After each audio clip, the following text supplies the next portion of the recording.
Good evening, everyone. I'm going to begin the session this evening with an acknowledgement of country. Gotcha4Life acknowledges the traditional custodians of the land on which we gather this evening.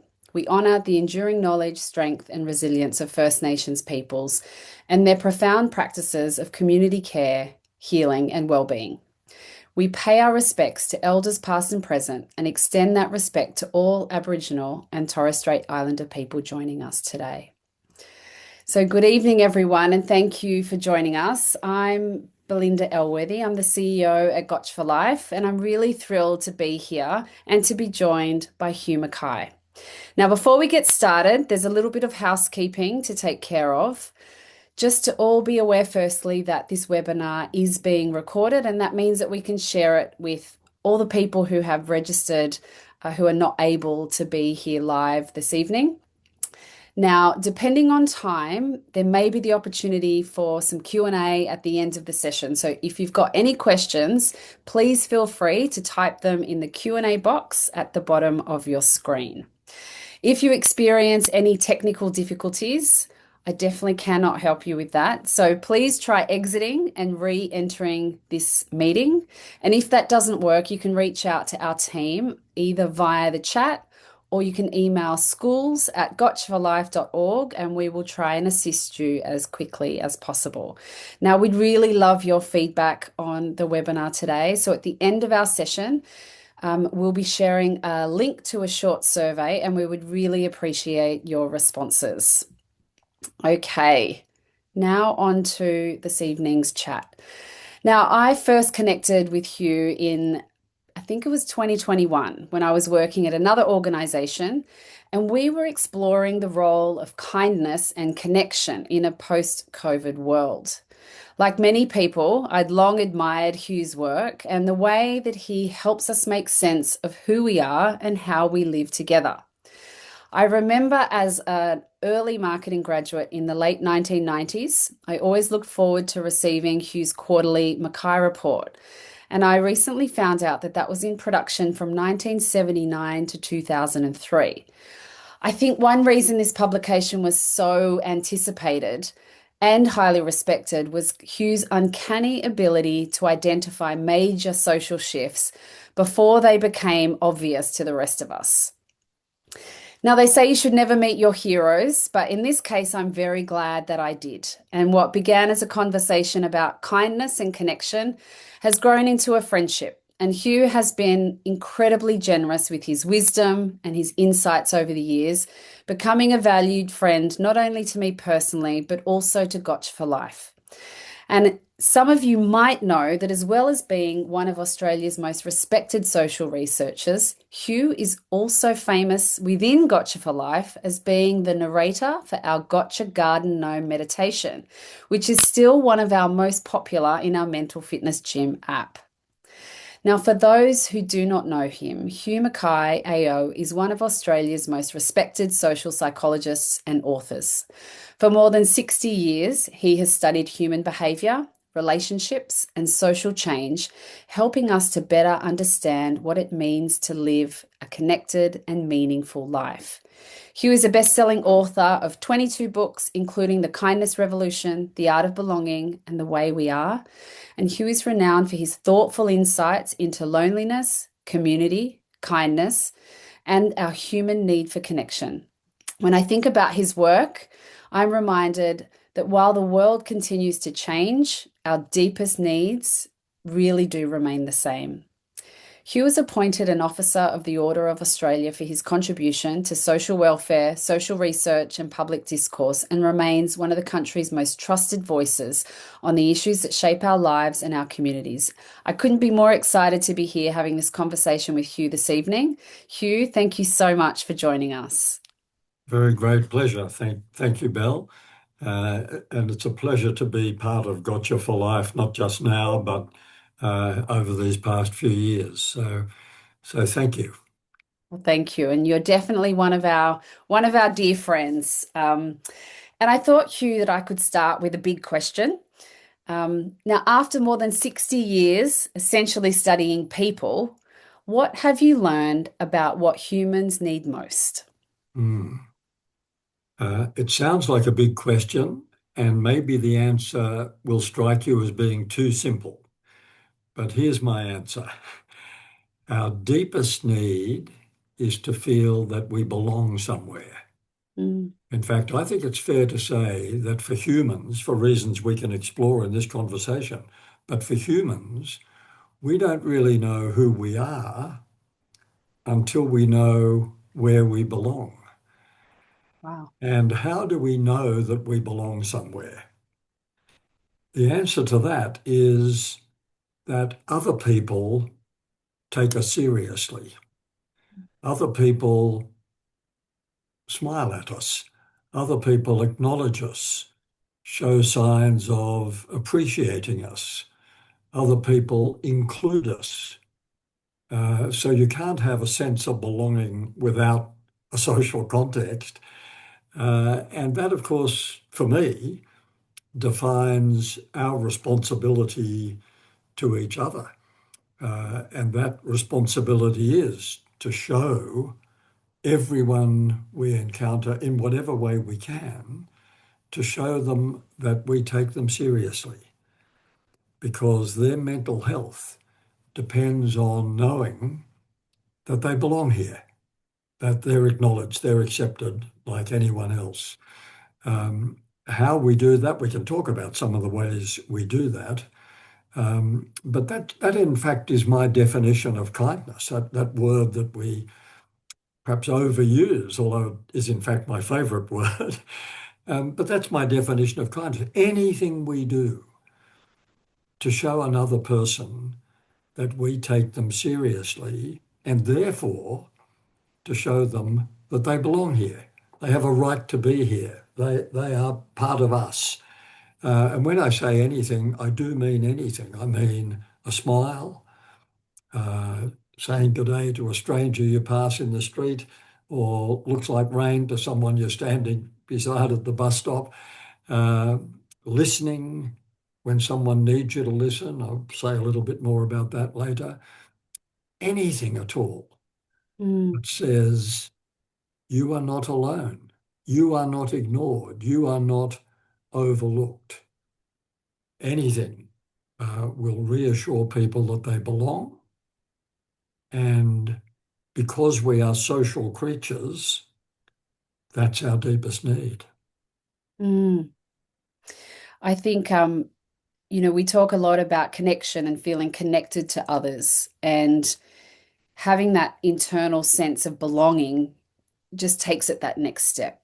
It's Mm, not that we have a connection which is really powerful, mm, but that sense of I'm worthy of being here. exactly. You're accepting me. We may be different. We Yes. may be at different stages of our life, particularly when we're talking to our kids. Um, but feeling that sense that someone has seen you, I think, is incredibly powerful. Yes. Yes. There's a very sad story about a young man in Canberra just a few years ago. Young, I mean early 20s, 22 or 23. He attempted to take his own life by jumping off a bridge into the lake. He survived. And the rescuer who fished him out of the lake said the first thing this young man said to him was, if someone had smiled at me, I wouldn't have jumped. Wow.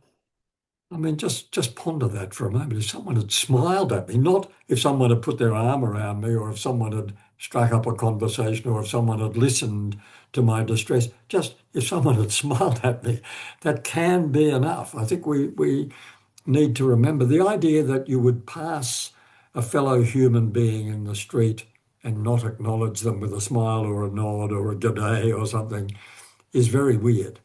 And yet, particularly in our big cities, we've elevated not acknowledging each other almost to an art form. Mm, Avoid eye contact. Don't talk to other people in the lift. Act as if no one else is there.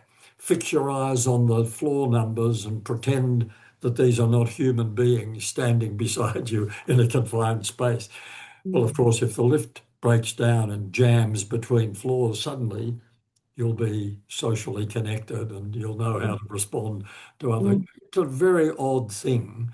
And again, we can explore this more fully in a moment, but it's a very odd thing that for people who have such a powerful need to belong, in Australia in 2026, our number one public health issue is social isolation. mm, And it's a public health issue because if people feel socially isolated, that increases their risk of loneliness, which we now recognize as a disease, anxiety, depression, hypertension, inflammation, sleep disturbances, vulnerability to addiction, even reduced life expectancy is now associated with social isolation. So something has gone, excuse me, something has gone radically wrong with a society comprising people with this powerful need to connect, to communicate, to be part of functioning communities, and yet, well, in the most in the loneliest cohort in our society, which happens to be the 18 to 24-year-olds, 43, in a very respectable piece of research conducted last year, 43% of young people, adolescents and young adults in that age group reported feeling lonely most of the time. mm. That is a Extraordinary. tragedy, Mm, which we have to do something about. mm. And it's really interesting when you think about, you know, what might be preventing us from making that connection to others is often stuff that we've got going on inside.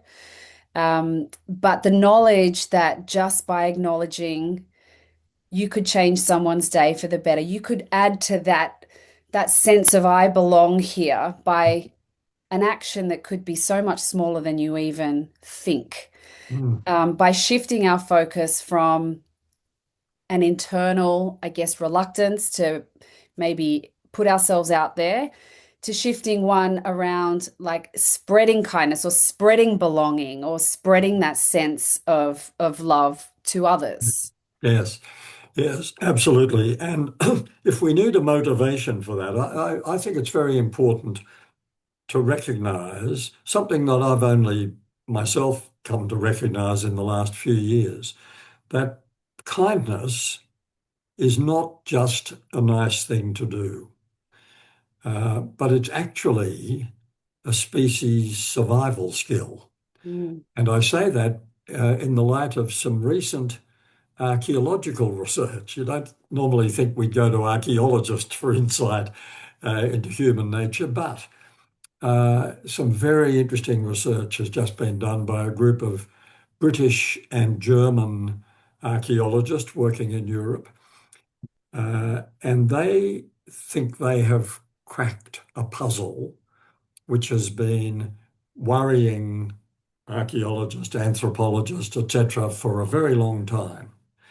And it's based on what the archaeological record tells us 42,000 years ago, just before I started my research career, 42,000 years ago, a catastrophic climatic event hit the planet Earth and wiped out four of the five species of humans who'd been roaming the planet for somewhere between 200,000 and 300,000 years. So us, Homo sapiens, we call ourselves, the Neanderthals, Homo erectus, and a couple of others, two or three others. When this event hit the planet, all the others were wiped out and only our species survived. Why? mm, Did we have bigger brains? Were we smarter? No. The evidence is that at least some of those other species had brains and probably cognitive capacity as mm, great as ours. Could we run faster? No. Did we do nicer rock carvings? No. Some beautiful Neanderthal rock art has come to light just in the last couple of years. No, none of those things. These British and German archaeologists have come to the conclusion And I think this is a beautiful thing to know about us. They've come to the conclusion that only our species had developed the art of living in small, mutually supportive, interdependent communities. Only our species had learned to live in settings where we shared resources, where we cared for the sick and the injured, and so on. In a paper about this research, one of the archaeologists said this was a case of survival of the kindest. And another said it was our emotional vulnerability to each other Mm, that turned out to be our greatest strength. So wow. let's not think of kindness as, oh, gee, I suppose I'd better be kind to someone. No, no, this is how our species survived Wow. 42,000 years ago, and it's the only way our species will survive well into the future. Let's just Mm, ponder for a moment what kindness is. Why is it such a huge factor? I mean, what that record says and what anthropologists say and psychologists and philosophers, everyone says, we are a cooperative species. Even neuroscientists now can look into the human brain.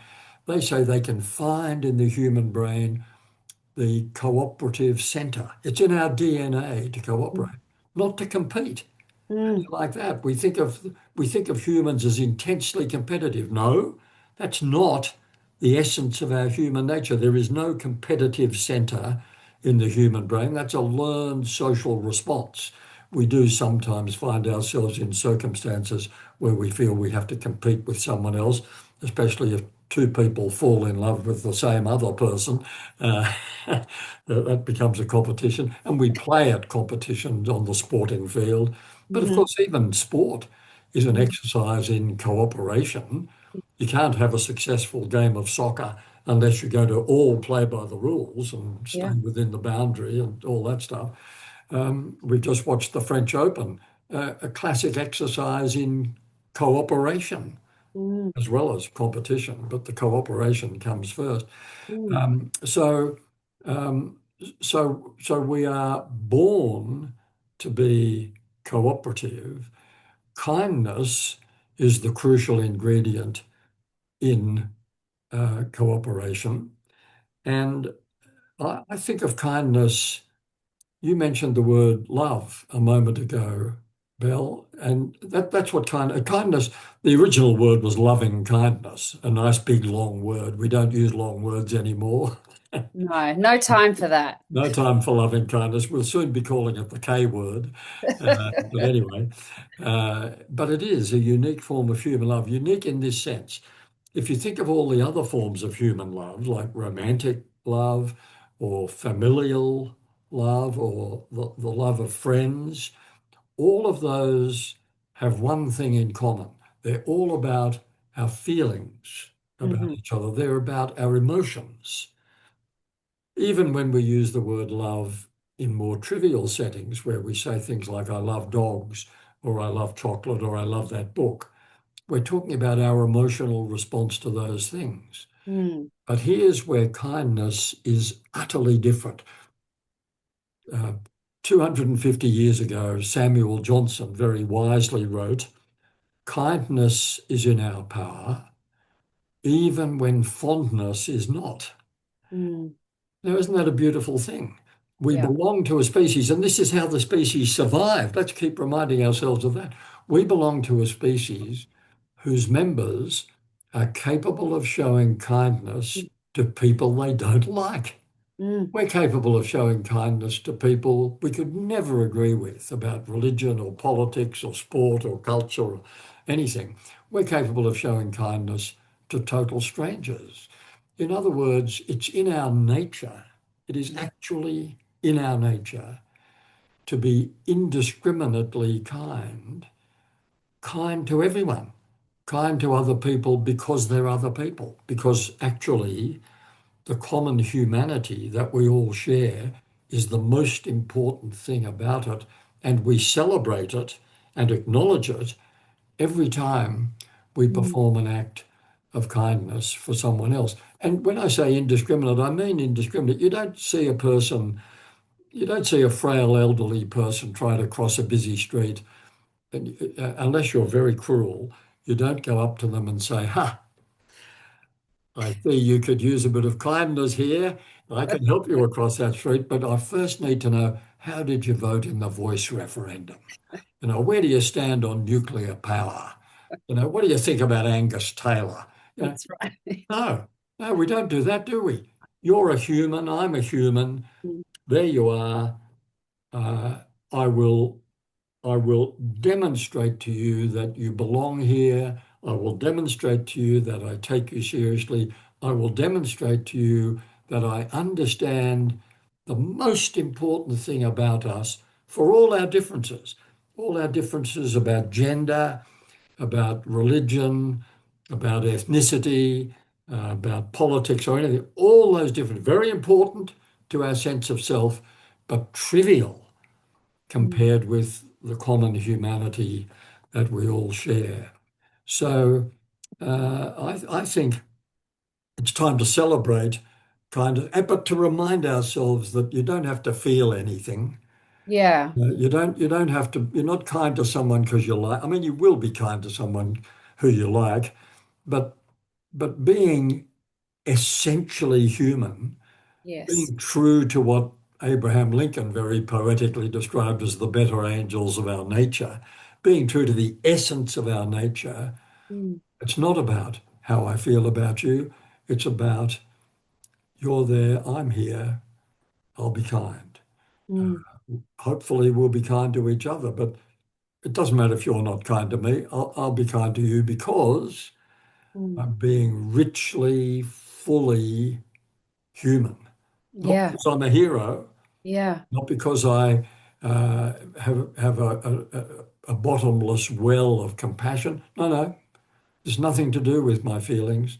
I'm being kind to you because there you are, here I am. It's like breathing. When we're being true to our nature, it is like breathing. Now, of course, having said all that, I'm not saying because it's in our nature, because uh, there is a cooperative center in the human brain, and we therefore are born with all the qualities we need to be cooperative, like kindness and tolerance and compassion and so on. That doesn't mean we are born kind. I mean, Mm. there's a language center in the human brain as well. That doesn't mean our kids are born able to speak the language. I think this is a very important analogy, actually, Belle. Um, in order for them to develop language, we have to nurture it. We have Mm. to encourage it. We have to model it, teach it, reinforce it, reward it, all those things. And gradually they become adept at language. The capacity was always there. The capacity for kindness is always there. But like language, it has to be nurtured, it has to be encouraged, it has to Mm. be reinforced and rewarded. And most particularly, it has to be modeled. We have to Mm. show our kids the example of relentless, indiscriminate kindness. That's how we run the family. That's how we run the school. That's how we run the street. That's how we run the neighborhood. That's how we run the workplace. Because we're human, for these things to flourish, they need to run on kindness. Mm. And I think just that reinforcement of we are designed this way. Like this is how humans are designed. And that's why when we I guess when we show someone kindness, whether that's our children, whether that's someone in the street, someone at work, not only do we reinforce to them that they are valued, we get an internal boost to we would call it mental fitness. Mm. We get Yes. an internal boost because we are fueling that thing that makes us human. Yes, yes, absolutely. And I'd only add one little qualification to that because I agree with what you said. My qualification would be let us never act kindly towards someone in order to get the boost. Yeah. because that isn't kindness. That's No, self-indulgence. I'll go correct. out and find someone to be kind to, and then I'll feel better. No, no. We do get the boost, but the Yeah. motivation is I'm kind to you because you're a human. Mm. You're one of us. Yeah, absolutely. One of the things that Gus talks a lot about is the power of being vulnerable. You know, as a leader, as a parent, often we feel we need to have all the answers, and that it's a sign of weakness, perhaps, or that we haven't quite mastered things ourselves by showing that we are vulnerable. And in fact, the opposite is true. And it's interesting that you mentioned earlier around it was our shared humanness and vulnerability that actually contributed to us surviving that catastrophic climate event so many Yes. years ago.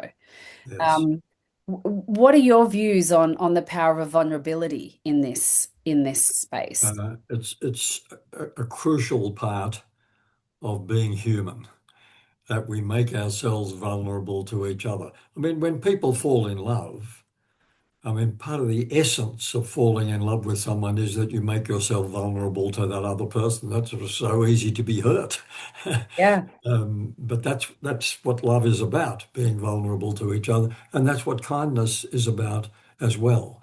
Mm, I mean, self-sacrifice is a very unfashionable term at the moment, mm, because of course I mean, it's another little footnote to what we're talking about. We do live at a time of rampant individualism, mm, which has stifled many of our natural inclinations to be more vulnerable to each other, to be kinder, to be more compassionate, and so on. mm, No, at the moment, there's the risk, particularly with younger people, that we'll encourage them to think it's all about you, mm, your rights, your entire stand up for yourself. That's the essence of the me culture, that it's all about me and that I can have what I want, I can be what I want, etc. No, no, no, you're one of us. It's not that simple. And yes, we all do have individual rights and we're all unique. I mean, the most fascinating thing about us is how different we are. Parents say, they've got three kids. How come my kids are so different from each other when they've got the same parents? Well, yeah. that's the fun of being human. We have these huge Mm, differences between us. How fortunate we are in Australia to have such an incredibly diverse population, reminding us every day of the diversity of humans, mm, that our human nature is expressed in such different ways. That is the most fascinating thing about us, but the most significant thing about us is that we're all one. And mm. the most significant thing about you and me is that we're both human. The most interesting thing is how we're different. Yeah. But and that's fun to think about, and Mm, people write novels about and make movies about and tell jokes about and so on. yeah. It's fun. Yeah. But the really big story, the deepest truth about us Mm, is our oneness. mm. Whether we're talking First Nations people, whether we're talking males, females, Pacific Islanders, Albanians, New Zealanders, even New Zealanders. Even New Zealanders. Well, that is good to know. My husband will be very happy about that. But it's such a sobering thought, and it really does, highlight that common humanity that I find is so grounding, particularly, when you feel like, you might be under a lot of pressure and a lot of stress as well as is just, remembering that. And I think, the opportunity we have as parents to model that thinking that just as we are nurturing the individual, we are encouraging those values of community and oneness, because it's the combination, I think, that helps us to, see the world in maybe a little bit more open and balanced way, and Yes, it takes some of the pressure off yourself as well, yes, um, in being this perfect human individual. yes. So, I think one of the things we hear a lot from the parents that we are working with is how important they feel it is to raise resilient children, confident children. Um, and in your view, you've touched on some of this already. What do you think children growing up today need most from the adults around them, whether that be their parents or other mentors or teachers, for them to feel a sense of security, a sense of, being valued and a sense that they belong? Mm. Well, the key word is kindness. If we are consistently treating them, I mean, you can discipline a child kindly. Mm, You can terminate a relationship kindly. You can fire someone kindly. We can do everything kindly mm, once we develop the mindset that this is going to be my way of being in the world. And that's what children most need, because parents treating them kindly are saying, you are valued. mm, Look, I take you seriously. Probably the most eloquent expression of kindness. And again, it's the great gift that we can give our children, and the great example we can set for them is to listen, to mm. attend, Yeah. not to be so eager always to jump in with the answer or the solution or with my view or to point out how wrong you are about this. We are not entitled to disagree with each other, even with our kids, until we've heard the other person's point of view. Listening is an act of courage, because when we listen, Mm, we are running the risk of being changed by what we hear. And for most people, the prospect of being changed by what we hear or being changed in any way is terrifying. Don't tell me I have to change, and don't tell me I have to change in response to something my own kids are saying to me. Don't tell me that. Well, yes, sorry. If you are the test of whether you are really listening to this conversation or to your own children, the test is, am I running the risk of being changed by what I hear? And if mm. I'm not running that risk, I'm not really listening. I'm just going through the motions. I'm just hearing.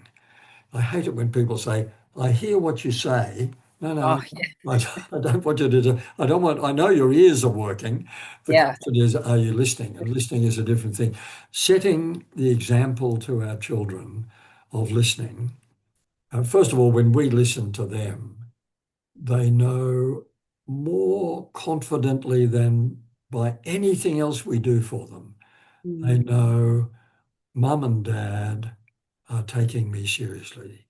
They might think I'm silly, and I feel a bit silly, and I might be a bit silly, but I just need to say this. I'm worried about this. Let me hear me out. And that's our great gift to our own children. That's how we build their resilience, their confidence, their sense of security. They know that they will be listened to, not brushed aside. mm, The other thing I think, and this is the great burden of parenthood, of course, we have to remember that regardless of what we say to our kids, all the time they are learning from what they observe. We are their most powerful examples. We say as they get older, oh, social media, in the grip of social media or something, or peer group preference, all those things have a huge influence on the development of kids. But the primary influence, even in 2026, even in the age of mm, artificial intelligence, the primary influence on kids is their parents. mm, And we have to remember that how we act towards each other is teaching them how adults can relate to each other. How we act towards our strange neighbours who are very different from us is teaching them how we deal with diversity, how we accommodate, how we show kindness to people that we don't share anything much with and certainly don't agree with. The example is the big teacher, and the best example of all is good listening. I think one of the dangers, while we're on this subject, is that we think the way to build children's resilience is to constantly praise them. And mm. we're wrong about that. Yeah. It is possible to overpraise kids. There's no point in praising someone for doing something that they shouldn't have done or Mm, didn't do as well as they might have. Let's be realistic about that. mm, I cringe when I hear parents say, "Oh, good try," when it wasn't a good try at all. It was some kid just being slack. That wasn't a good try. Yeah. And we mustn't overpromise. We mustn't say, you can be you can be anything. You're such an angel. You're so perfect. You're so wonderful. You can be anything. All we're doing is setting them up for disappointment, which will probably happen in late adolescence, and send them off to therapy because the world isn't treating them as nicely as their parents promised them it would. Let's not overpromise. Let's simply equip them with the skills they need for making their way in a difficult, complex world. And the primary one is showing kindness and listening to what other people have to say. Not that we're going to be complicit, we're not making ourselves doormats. Mm. Listening to someone might lead to a really vigorous argument with that Yeah. person. I'm qualified to have the argument if I have first listened. And if I haven't first listened, I'm not qualified. Mm. The art of listening is just so incredibly powerful and something that we can easily forget to do because we are in many ways like conditioned ourselves to listen to respond, to just have the next response to what someone has Yes, said to us. yes, And, very true. one thing that I try and challenge myself with is to listen to understand. Yeah, And that yes, takes a lot more focus. yes. It means turning off getting my response ready, Mm, particularly with kids when you're in that position where you want to support them, but actually going into solve mode or going into correcting or trying to redirect them when actually just pausing all of that noise in your head, mm, and trying to truly listen to understand, mm, um, can be, you know, easier said than done. Um, but something that has been a really powerful reminder to mm. me. I've noticed that a question's come up on the chat saying, or asking, how can parents enhance their listening, which unconsciously they might not realize? So in the middle of their kids talking, they will, then they'll just jump in and give their opinion. Yeah, Have you got any advice on that? absolutely. There's a very simple discipline, and it relates to what you were just saying, Bill. Listening to understand, and there's an extra step. I listen to understand, and before I respond, I need to show that I understand. Mm, The crucial ingredient in the process of conversation, in the crucial ingredient in the art of listening, is not just that I will patiently listen, I will actually entertain your ideas, I'll be courageous enough to be open to what you're saying, but before I have my say, mm, I will prove my understanding. I will say, now, okay, have I got this straight? Are you saying X, Y, Z? Is this what you mean? Do you mean this and this and this? I want to be sure I'm inside your head. Is this how you feel about? Is this what you're saying? And then get the check. Yeah, no, that's not what I was saying at all. Like, well, let's run through that again. Or yeah, okay. I mean, that is a beautiful sound to a child. mm, Mum or dad or auntie or brother or sister or anyone is showing me mm, that they have taken me seriously enough to actually play back to me what I was trying to say. Now I feel understood. It's no good cutting across saying, yeah, yeah, yeah, I know what you're saying, yeah, and then jump in with, but don't you realize that? No, no. Listen, understand, prove that you understand, and mm, then respond. mm. Receive before you react. And part of receiving is Yeah. demonstrating that I got it. Yeah, I think that's the critical step, isn't it? It's taking a moment, taking a beat to actually show them that you understand by asking a clarifying question, Yes. or like you said, saying, now just want to make sure that I understand Yeah. what you're saying. And even the act of doing that is showing them that what they think matters. Yeah. And, Yes. It adding in does. that one step. Mm. Mm. Yeah, showing them that it matters because it does matter. Yeah. Uh, I think I've got to go and redo a few conversations that I've had with my with my kids now, because I actually know this, but you forget it when you're in the cauldron of everyday life. But talking about our, the beginning of our conversation, how you talked about one of our most powerful human needs is to feel that we belong, that we are seen and valued, showing that we are listening and that we understand someone's view mm. on something, no matter how big or small, is such a powerful and beautiful way to reinforce that value. Yes, yes, absolutely. And I'd just add a little cautionary note here too.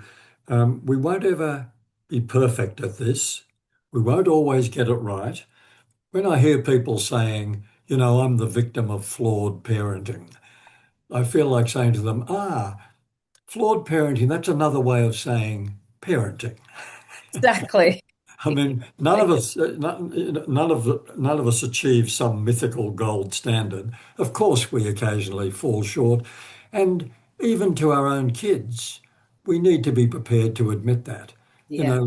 To say at breakfast, "Look, last night I was a bit tired and I was a bit impatient and I didn't really listen to you, and I'm really sorry. Let's run through that again." Of course, we fall short, and being a human. Yeah. Being a member of an essentially cooperative species in which kindness is the lubricant that runs the social machinery, it is a tough gig, Bill. I mean, I've said it should come as naturally as breathing, but it still requires an effort to remember when someone is being really obnoxious or unpleasant, to remember that we can complain kindly. When Mm, a neighbour's pool pumpers annoying us at 11 o'clock at night, we need to ask them to turn it off. We can do that kindly. It is a tough gig.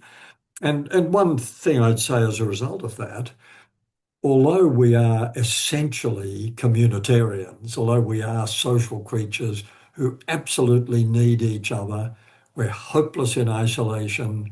We need families, neighborhoods, schools, workplaces to nurture us, to sustain us, to give us that all important sense of belonging we've been talking about, which is fundamental to our mm, mental and emotional health.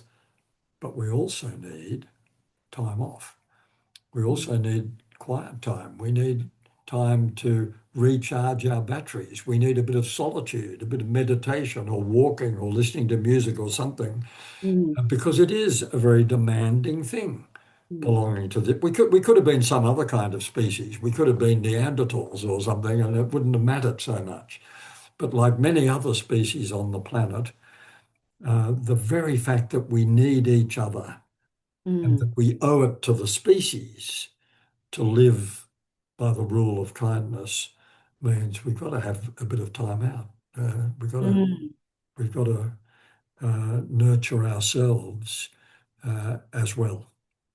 Yeah, I think that's really important. And I think we each have different levels that we need to top up at different times, but Mm. recognizing that because we are such a social species, like we are giving a lot, we're collaborating a lot, we're connecting a lot, and that uses up energy. And for some people, it uses up more energy than others. And Yes. so, working out what that is for you and working out what you need to fill your energetic bank balance so that you can come back and behave in a way that's true to your values, I think is really important. And I think demonstrating that to our children is really important as well because they, sometimes mistakenly believe that you don't need to have that downtime because they are growing up in a world where it is like on 24/7. And, there is no matter what time of day you can switch on a screen and get all the stimulation you Yes. desire. And so if we don't put those things in place for ourselves, society really isn't going to do that for us. Yes. Yes. Mm. Yeah. Yes. And again, that's example too. I mean, we need to be encouraging our kids to have quiet time when they're not expected to be socializing, and definitely not on a screen. Mm. Um, and that's a question of example too. I mean, I saw a sad sight quite recently in someone's home where the father was sitting in a lounge chair scrolling through his smartphone, and one of the kids came into the room having been out somewhere. Hi, Dad. So Mm. father just kept scrolling, Mm. not a flicker. And we're complaining about kids who get lost in the screen. We all can get lost in the screen. That's not what I'm talking about when I'm talking about recharging the battery. No screen, no contact, just Yeah. a bit of quiet time, Yeah. an absence of stimulation. Yeah, absolutely. We just coming in from the long weekend, and we've got a chat, a team chat, and everyone was sharing what they got up to on the long weekend to recharge their batteries after a really busy time. And there were no photos of screens. It was all photos of being in nature, Yeah. being with people they loved, connecting with those things that are really human. There was no one saying I had the most amazing long weekend staring at my phone. It was it was Uh, all it was all about being with other human beings yeah, or being out in nature. yeah, yeah, Yeah. yeah. Yes, and that connection with nature, we haven't talked about that at all, but that's an integral part of this whole thing that we're not just a cooperative species. We have to cooperate with the planet that sustains us. Mm. And to be in touch with nature is a crucial part. And another thing we can be doing for our children, developing their resilience, their confidence, their sense of being Mm. part of a greater whole. It's not Yeah. just the human family, it's the planet. Yeah, absolutely. Mm. Now, you touched on this before, but if you were to think about just some of the small things we can do in our everyday lives to help other people, not necessarily our kids, it could be our colleagues, it could be strangers, um, to do our bit to help other people feel seen or less alone. What are some of the things that anyone on this call could do? Mm. Always acknowledge another person, even if they don't at that moment want to be acknowledged. Mm. I mean, I've certainly had the experience of walking along a footpath, someone's coming the other direction on a phone, and Yep. I say, "Good morning," and not a flicker. But I'm not discouraged. Yeah. I Yeah. keep doing it.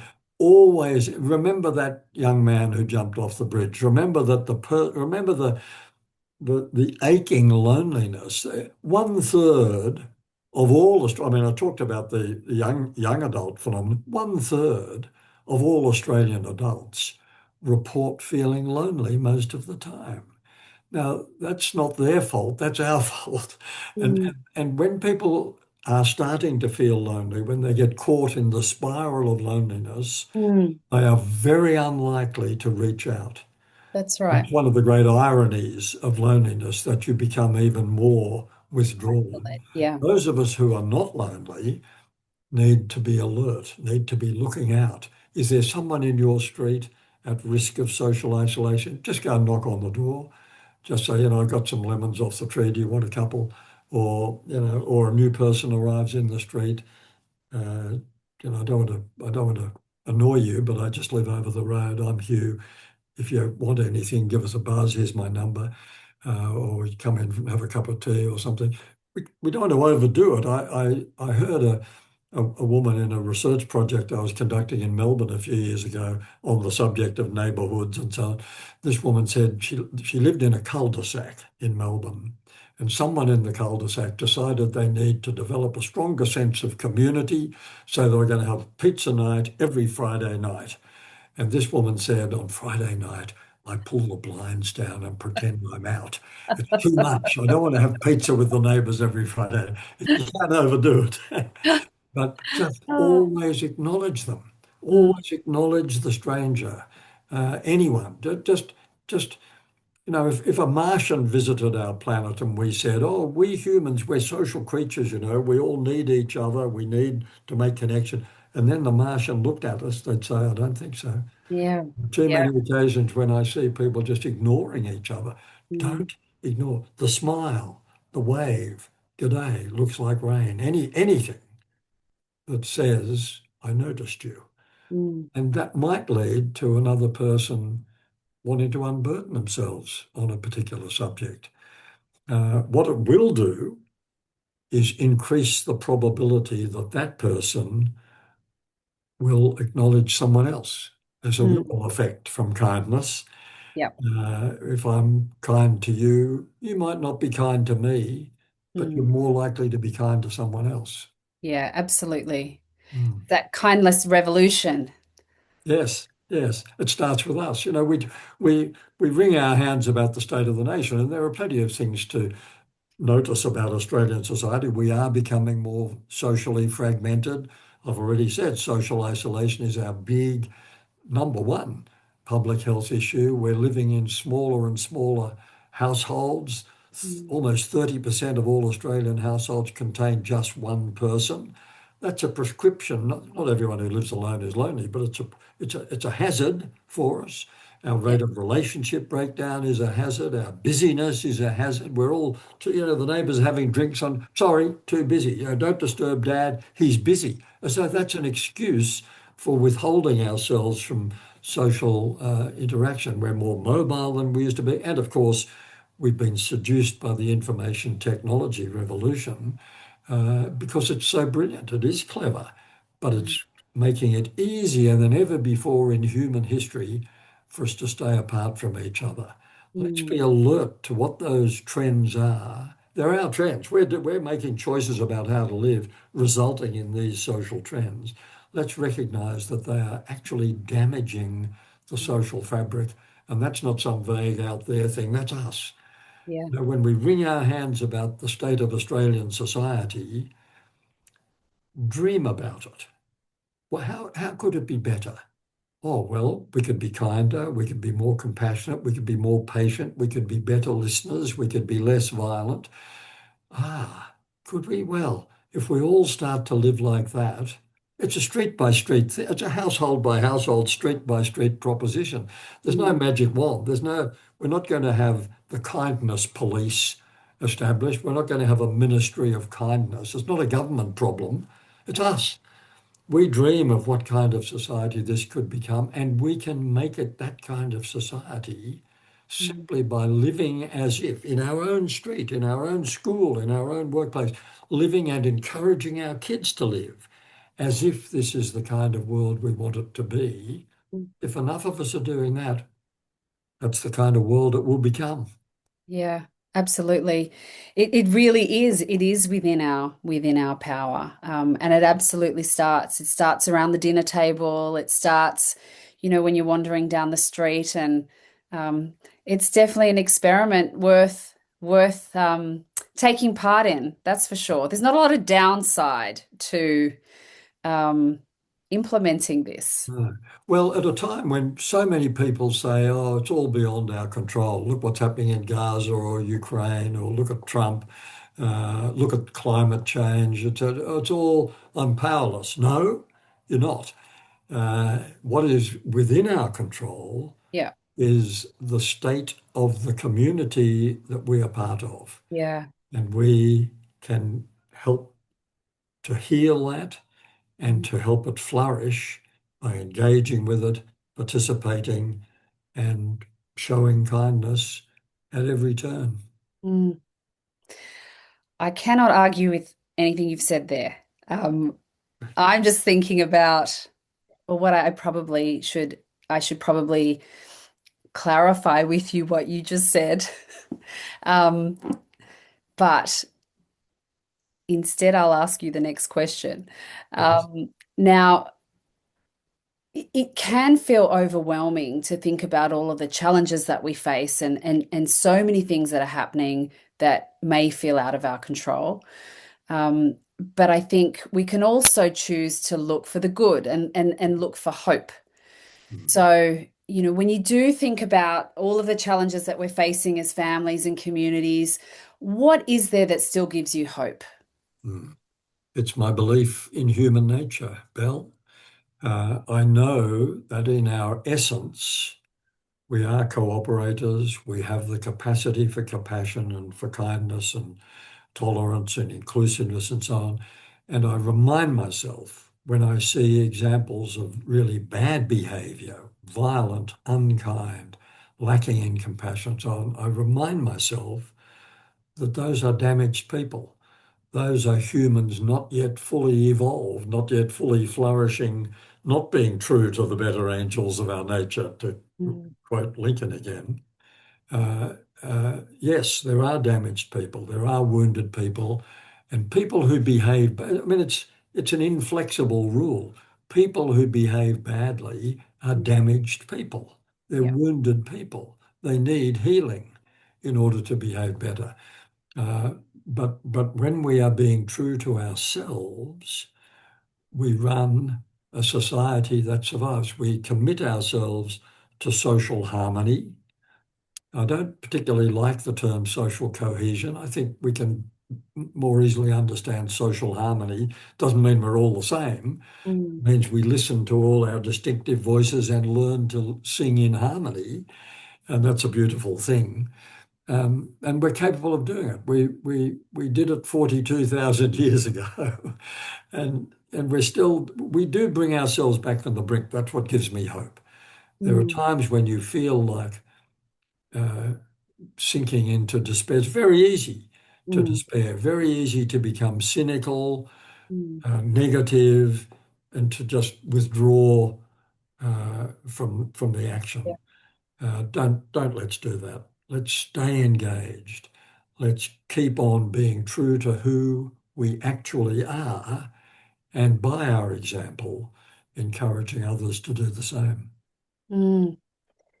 What a beautiful way to finish the conversation. I think that's a really incredible call to arms, if you like. And at the end of the day, we are just being true to who we are as human beings, the way we were created and designed to be. So it's yeah, it's been incredible speaking with you, Hugh.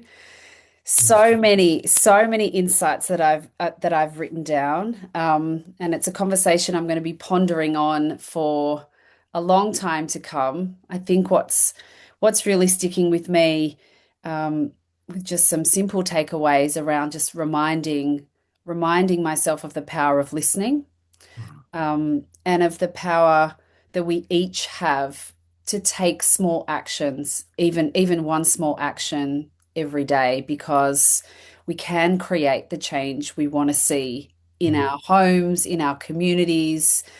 And like you said, by setting an example, we may inspire others to do the same. mm. So I wanted to say a huge thank you for sharing your incredible insights and views and philosophies. There's so many things that I know everyone listening will take away. So thank you so much, Hugh. Great pleasure. Thank you, Belle. Now, just to mention to everyone else, we did tackle some deep topics today, and some topics that may have left you feeling emotional. If that's the case, please take a moment to care for yourself. And if today's conversation has brought up strong emotions for you that persist, please make sure you talk to your GP or a trusted friend. We've got a bunch of support services that are available free of charge, for you or someone you love on our website. So you can always visit gotcha4life.org/help/resources. There's always someone available to listen in some incredible organizations that we've listed on our website. Thank you to everyone who has joined us tonight. We really appreciate you making the time to be here and to be part of this. If you have a moment, please do take some time to fill out the short feedback form. I think there's a link in the chat, and we'll also email that to you. And we really look forward to chatting with you again and supporting you throughout your mental fitness journey. That's about all we've got time for. So thank you. Thank you very much, and we'll see you again.